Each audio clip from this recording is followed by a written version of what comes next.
Hi, I'm Sammy Watkins, wide receiver for the Kansas City Chiefs and Super Bowl 54 champion. Florida is home to me. I was born and raised in Fort Myers and graduated from South Fort Myers High School. I have important message for returning citizens across the state of Florida. Now is more important time than ever that you register to vote.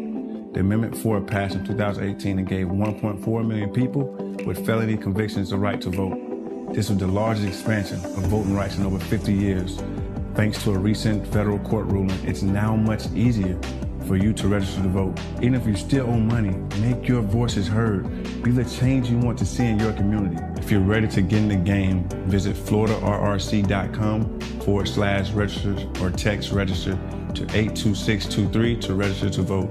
The FRRC have even set up a hotline to help you. If you have any questions or need help, dial 877-MY-VOTE-0 to get the answer that you need again. That's 877-698-6830. You can also text fines to 82623. Remember, the upcoming elections are too important for you to sit on the sidelines. Get up, get in the game, register to vote today, and score a victory for your community.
6, the New England Patriots 10.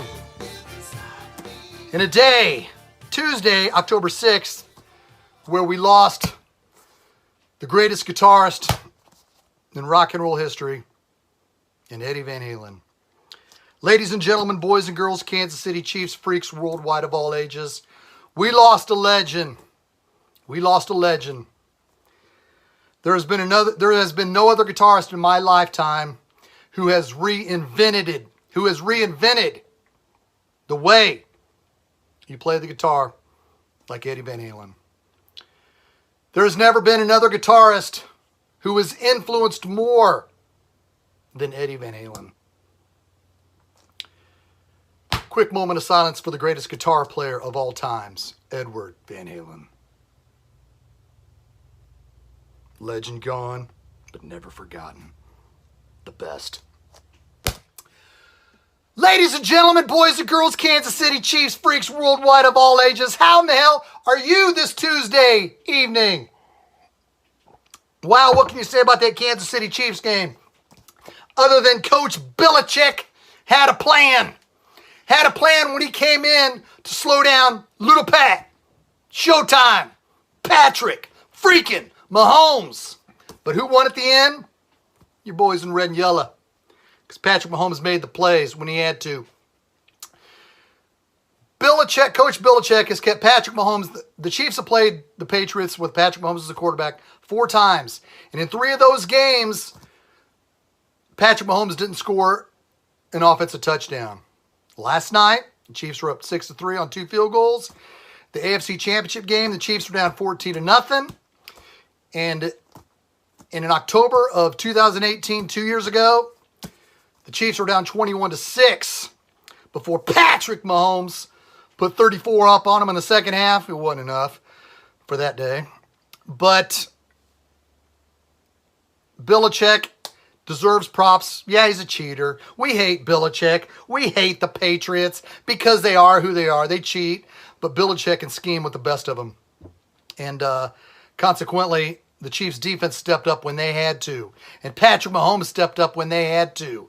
After Taco Charlton had a big sack of Brian Hoyer stopping another drive, the second drive, in the last 3 drives, the Patriots had the ball. Taco stepped up, got the sack and fumble. Then Patrick Mahomes hits Kelsey for 42, takes the ball down the field. Quick little pass to Tyreek. That was a hell of a fake. Straight up hell of a fake. Because you thought Patrick Mahomes was going to try to run left, and he just kind of pitches it to Cheetah, and he takes it in, touches that pylon for a touchdown. Chiefs are up 13-3 as the fourth quarter starts because the Chiefs got that touchdown with 42 seconds left in the third quarter. Lo and behold, here comes, gosh, I got to look up this dude's freaking name, man. It's a 4th round draft pick last year. What the hell was that quarterback of the Patriots' name? Stidham? Jarrett Stidham? Stidham. He's a little Stidham. He finally got to play. Jarrett Stidham, he was 5 of 13 for 60 yards, 1 touchdown and 2 interceptions. But back to my point, at that time, Stidham came in and kind of lit a spark. Granted, they got a big run that took him down inside the 15. But then the Chiefs came back, down 13-10, after a big pass interference penalty on Kelsey and a roughing the Patrick Mahomes when he tried to run out of bounds. The Chiefs set up shop at the Patriots 40, but the Patriots stifled the Chiefs on 2 plays. It was 3rd and 8. Play of the game. With 8 minutes left in the game, Patrick freaking Mahomes, baby, gets the shotgun, looks it over, and runs for 18. Gets out of bounds at the 20-yard line. The drive gets down inside the 5. The little pitch pass to Baby Cheetah. Yeah, the Cheetah scored the first touchdown, Tyreek Hill, and Baby Cheetah scored the next one. Gets that shuttle pass, dives in. The Chiefs are up 19-10. And boy, if consistency ain't so consistent when it comes to number 7, Harrison Butker. What did he do on his extra point? He hooked it. He was the hooker last week. Now he hooked an extra point this week. What's odd about Harrison Butker, and I touched on it briefly last week, is when he misses, he hooks.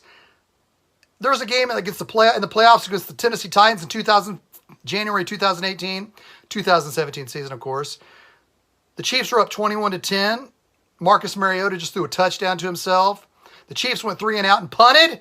The Titans player fumbled the punt, but the Chiefs didn't move. Alex Smith couldn't get him any yardage, so we set up a 48-yard field goal.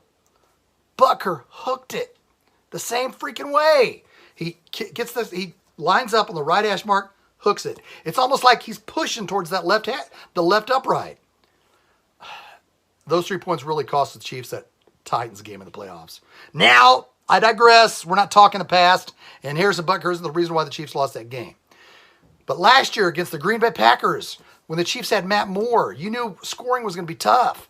The second drive, the Chiefs set up shop for a 45-yard field goal. What does Butker do? He hooks it. He just hooks it. I'd like to see Butker, if he's going to miss it, just shank the son of a bitch.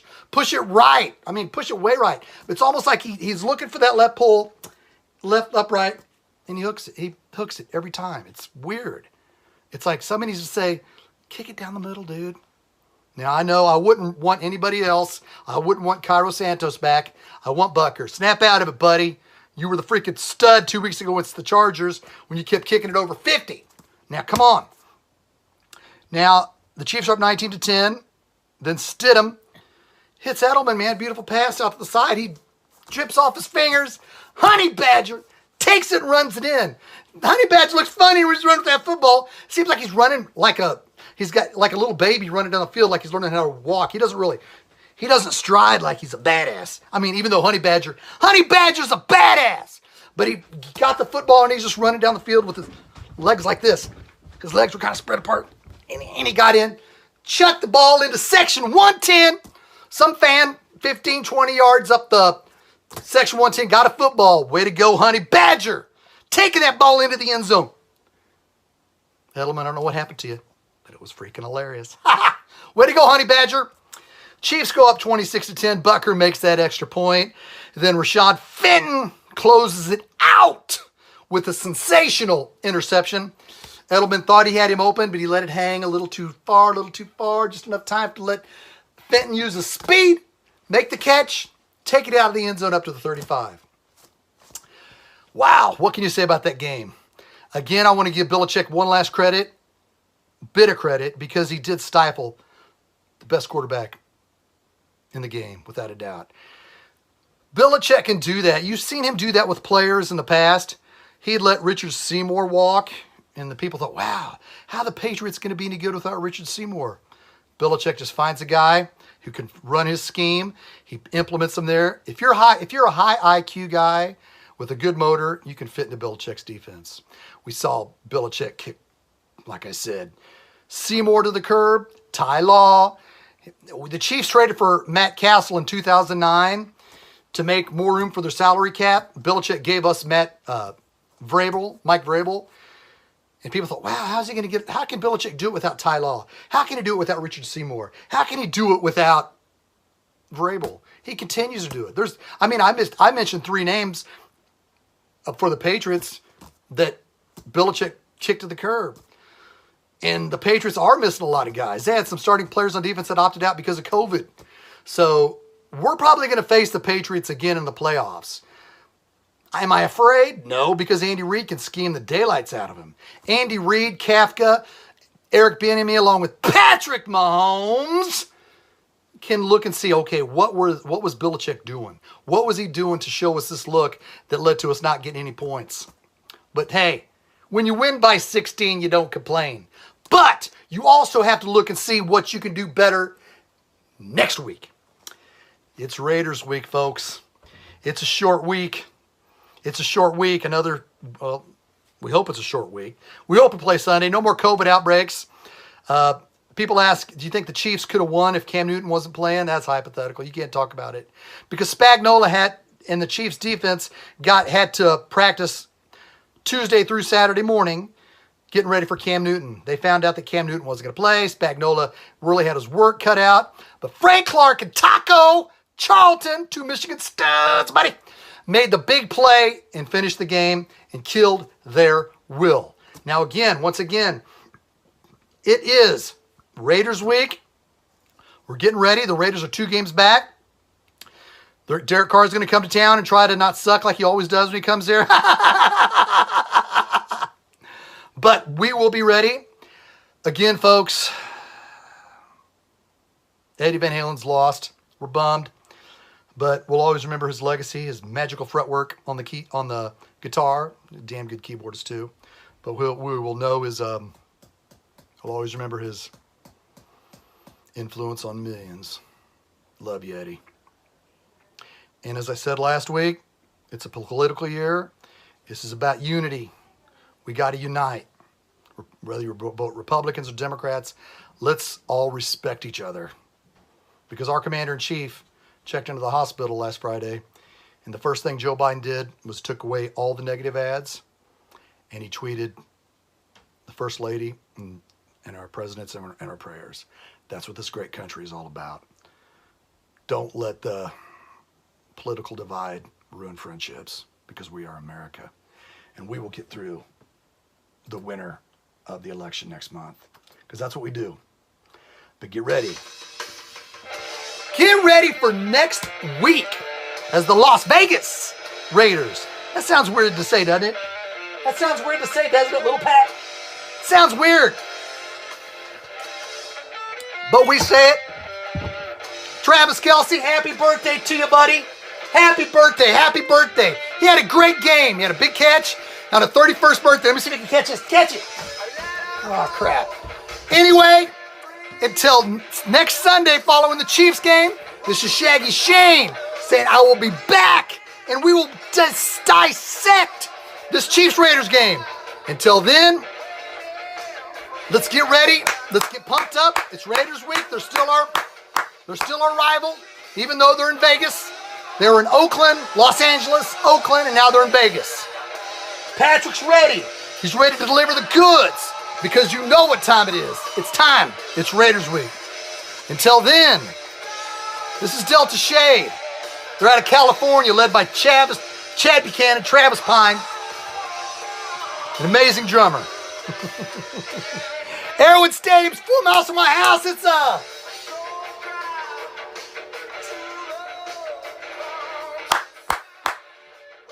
Until next Sunday night, this is ShaggyShane saying, go Chiefs!